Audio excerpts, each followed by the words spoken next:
Hey everyone, today I'm diving into something really exciting, how I built an LLM evaluator. If you've been curious about large language models and how to really get the most out of them, you're in the right place.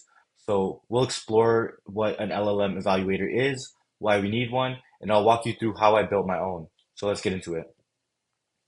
So what exactly is a LLM evaluator? Let me bring up this picture of first of a human evaluator. So what's a evaluator in general? Um, a human evaluator is somebody who pretty much evaluates things. It's like a quality inspector that ensures outputs of something are factually correct and meet the desired criteria. So, for example, if something is writing stories, answering questions, or in our case that I'm going to be demoing later, building lesson plans for grade one teachers, the evaluator is the quality inspector reading through all of the things that our LLM was generating and making sure that it's like correct and is like of good quality. Uh, so yeah, so for instance, if you're using an LLM to generate lesson plans for teachers, you can't assume that every plan it creates is ready to go.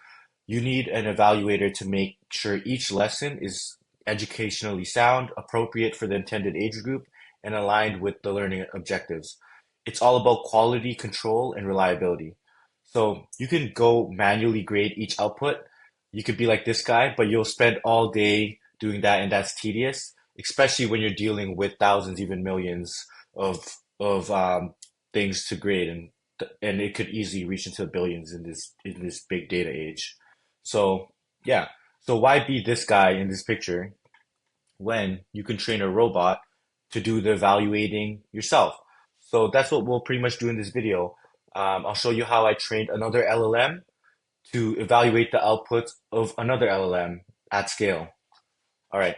So now that we know what a LLM evaluator is and why it's important, let me show you what I built with mine.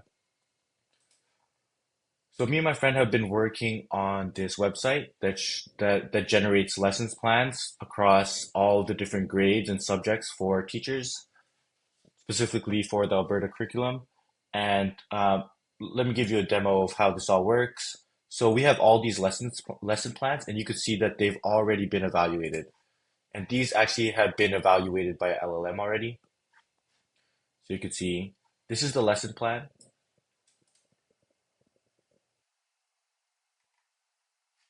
It was built by Claude. It actually received a score of 88. And if you click the eval link here, you'll see why it got an 88. Let's see. We're evaluating it on different relevance, completeness, engagement, adaptability, and it takes the average of those scores and gives it there, and it gives a final evaluation summary. So you could actually debug why it got that mark. Let's see. Let's look at a few other ones. That was a Claude one. GPT-4o got an 87. Let's look through a couple other subjects. Ooh, 89. Nice. This is Gemini model, or created by the Gemini model, and you could see received the 89. And the LLM is what's producing this evaluation up here. I could quickly show that in the code. Let me bring it up here. Generate lessons.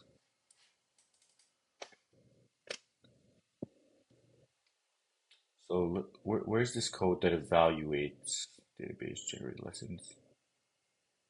Okay, so we have this code that I already demoed in my last 1 hour long video where I was actually building this out.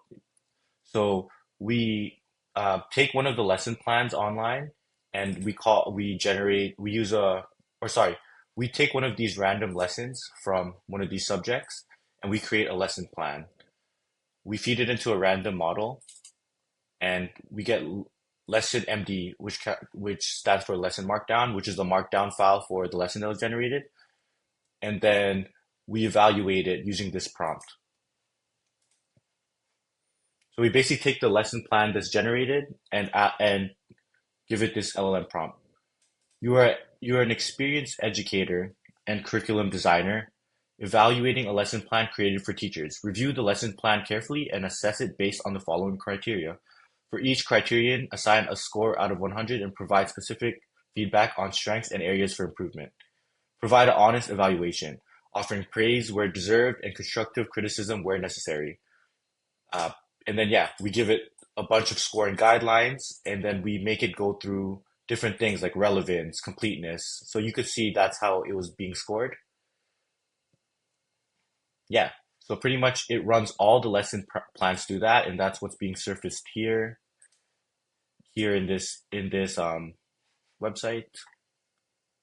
So let's see, what else did I want to cover? Yeah, it, in the for the nerds section here, we show the model, the score, the evaluation link, and then let's just dive a little deeper. I thought this was pretty cool. So I took all of the lessons that have been generated in our system. There's about 1,000 of them, and I didn't want to grade them myself. That's why I built this LLM to do the grading for me.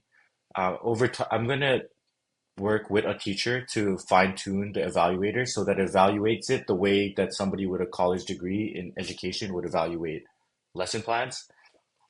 But right now, that was the specific prompt, and you could see uh, the lessons that have the best score. So the best score is 92. So I'm gonna try to prompt engineer so I can get to the higher 90s.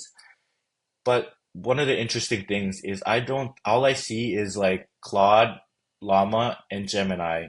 I don't see many GPT 4.0 lesson plans. So seems like GPT 4.0 is not the best at creating lesson plans. And it's funny that GPT 4.0 is also the model that's actually grading each of the lesson plans. So maybe that does something to it. But yeah, I see a lot of Gemini. Llama actually has the best one. So cool. So there you have it.